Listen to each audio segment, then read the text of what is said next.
ओम शांति।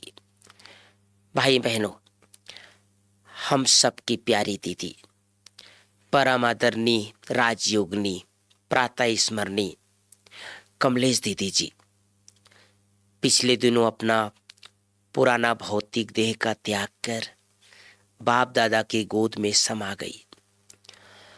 अनेक आत्माएं भारत की और विदेशों को भी दादी दीदी जी की पालना की अनुभूति किए, और मेरा भी ये परम सौभाग्य रहा कि वैसे तो दीदी जी से मेरी पहली मुलाकात 1999 में कलकत्ता में हुई थी। भाई बहनों, मैं आप सबको बताना चाहता हूँ, जब 1999 में कलकत्ता में एक बहुत बड़ा मेला हुआ था, बहुत बड़ा प्रोग्राम। ईडन गार्डन जो स्टेडियम है उसके बगल में ही इंडोर स्टेडियम है। वहाँ पर बड़ी दादी जी ने उन दिनों बहुत विशाल मेगा प्रोग्राम रखा था। तो हम लोग मधुबन से कुछ भाई किचन वाले लोग सेवा में गए थे। तो हमारा अपना सेंटर तो बहुत बड़ा वहाँ नहीं था। 99 की बात है, आज से करीब 26 साल पहले। तो जो सिख लोगों का जो धर्मशाला, वो तो गुरुद्वारा होता है, उस गुरुद्वारा में हम लोग भोजन बनाते थे। और वीआईपी लोगों का भोजन हम कुछ भाई ज्ञान सरोवर से मधुबन से गए थे। तो हम लोग का जो भोजन बनाने का जो इंचार्ज थी वो कमलेश दीदी थी। तो कमलेश दीदी रोज चक्कर लगाती थी, किचन में आती थी, रोज हम लोग को टोली खिलाती थी।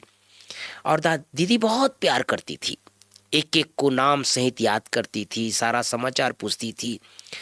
तो मुझे लगता था कि दीदी हम लोग को ऐसे इतना प्यार कैसे देती है। और दादियों का तो प्यार हमने देखा ही था, लेकिन अनुभूति जो एक प्रकार से दीदियों का प्यार में मैंने कमलेश दीदी के वो आध्यात्मिक स्पिरिचुअल प्यार को बहुत नज़दीक से अनुभव किया।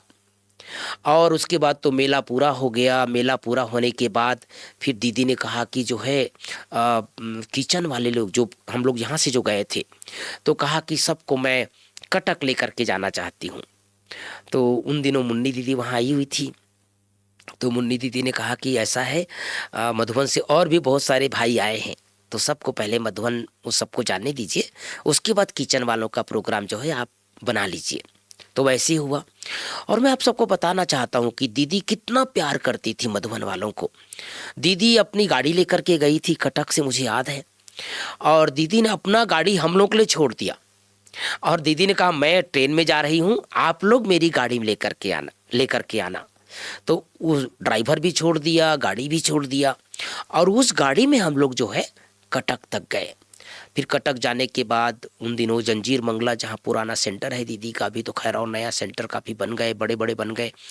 तो दीदी ने इतना प्यार दिया, और दीदी की विशेषता थी भाई बहनों, अंतिम समय तक भी दीदी सुबह उठते ही अमृत बेला योग के बाद मुरली से पहले हर एक भाई बहनों को मिलती थी। और वो जो रात को बादाम भिंगवाया करती थी, उसको छील करके फिर दीदी क्या करती थी, उसको शहद में भिंगवाती थी। और वो जो बादाम है, वो बादाम शहद मिला करके डायरेक्ट ऐसा नहीं हाथ में देती थी, मुंह में खिलाती थी। तो सचमुच जैसे कोई भी आत्मा दीदी के पास जो जाते थे ना, वो एक प्रकार से जैसे गदगद हो जाते थे। तो उसी समय हमें जो है पहली बार उड़ीसा जाने का सौभाग्य प्राप्त हुआ दीदी के कारण। और फिर कटक से ही हम लोग को पूरा घुमाया था सारा। वो जो कोणार्क का सूर्य मंदिर है, पुरी का मंदिर है, जगन्नाथ श्री जगन्नाथ जी का मंदिर, और लिंगराज मंदिर, आसपास के बहुत सारे जो एरिया है सबको देखने का सौभाग्य प्राप्त हुआ। और एक बड़ी बात जो दीदी ने कहा, मैं आप लोगों को सबको अंदर की बात सुना देना चाहता हूँ। दीदी कहती थी कि मधुबन वाले जो है ना, कभी भी मेरे पास आ जाया करो। जब भी आपको लगता है कहीं घूमने फिरने का मन कर रहा है, तो आप समय निकाल करके आ जाओ। और दीदी एक और सीक्रेट बात कहती थी कि मान लो आपको छुट्टी नहीं मिलता है, तो घर जाने की छुट्टी तो मिलती है ना, लौकिक घर। तो लौकिक घर जब जाते हैं तो 5 दिन 10 दिन के लिए आप मेरे पास आ जाया करो। यहाँ कटक को भी अपना घर समझो, अपना परिवार समझो। तो भले छुट्टी वाले घर के नाम से लो, लेकिन यहाँ भी आकर के रिफ्रेशमेंट होकर के जाया करो। तो ये अद्भुत था दीदी का ये प्यार और बोल। कि ऐसे बोलने वाले बहुत कम मिलते हैं ना कि भाई आप घर के नाम से निकलो और मेरे पास आ जाओ। और पिछले दिनों की बात है भाई बहनों, इसी वर्ष मैं मई में मैं कटक गया था। एक्चुअली मेरा प्रोग्राम भुवनेश्वर में था, लेकिन दीदी को जब पता चला कि ऐसा रोहित भाई आए हुए हैं भुवनेश्वर, तो फिर एक दिन के लिए मुझे कटक बुलाया। और कटक में फिर कुम्हारों का भट्ठी, टीचर बहनों की भट्ठी और भाई बहनों की भट्ठी, तो 2 दिन तक का प्रोग्राम था। और इतना प्यार, इतना प्यार, मुझे याद है इतनी पुरानी दीदी, साकार बाबा की पालना में पली हुई, इतने हजारों लाखों आत्माओं को योग्य और महान बनाने वाली दीदी, उनके पास ज्ञान की क्या कमी थी। लेकिन जब मैं टीचर बहनों का क्लास करा रहा था, तो मैंने बोला दीदी आप मेरे साथ बैठे, मुझे पावर मिलेगा। दीदी ने कहा नहीं नहीं, मैं बहनों के साथ सामने बैठूंगी। और सामने बैठ करके मुझे याद रहता है कि 1 घंटे तक मैंने जो भी बाबा की बातें, टीचर दीदियों को क्या सुना सकते हैं, वो तो सभी ज्ञान मूर्त और सभी मास्टर सदगुरु हैं, लेकिन फिर भी जो बाबा टच कराया मैं सुनाया, और वो सामने बैठ करके सुना करती थी। इसी तरह से मुझे, मेरे लिए एक प्रकार से संगम युग का यादगार पल। वैसे मैं लौकिक जन्मदिन किसी को बताया नहीं करता था, लेकिन आजकल सबको पता चल गया है। संयोग से मैं उस मेरे इस साल का जन्मदिन के दिन वहीं था। तो दीदी को ऐसे ही मैं बताया, क्या किसी ने बता दिया कि आज रोहित भाई का लौकिक जन्मदिन है। तो दीदी ने इतना प्यार दिया, इतना प्यार दिया। ये जो दृश्य आप देख रहे हैं, दीदी ने बैज मंगवाया श्री कृष्ण का चांदी वाला, और दीदी ने कहा नहीं नहीं, अपने हाथ से मैं आपको बैज पहनाती हूँ।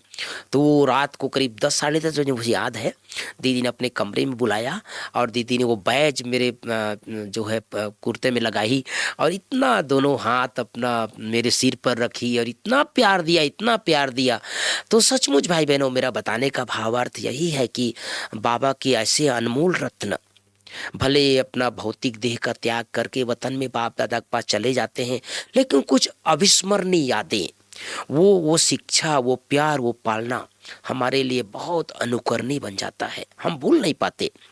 तो ऐसे हम सब की प्यारी दीदी न सिर्फ कटक की थी, न सिर्फ उड़ीसा की थी, बल्कि जो भी ब्राह्मण, चाहे मधुबन निवासी, चाहे भारत की किसी भी कोने से, एक बार भी अगर कोई कटक चले जाते थे, एक बार भी कोई दीदी से मिल जाते थे, वो भूल नहीं पाते थे। तो ये बाबा का कमाल है, जो बाबा ने ही ऐसी दीदियों को तैयार किया, बाबा ने ही ऐसी सुंदर पालना के निमित्त बनाया। तो अभी कुछ दिन पहले ही दीदी ने अपना भौतिक देह का त्याग कर बाबा के पास गई, और आगे की उसकी सुंदर यात्रा बाबा की सेवा को और आगे बढ़ाएगा। तो ऐसी दीदी को सत सत नमन करते हुए सच्ची श्रद्धांजलि अर्पित करते हैं। ओम शांति, ओम शांति।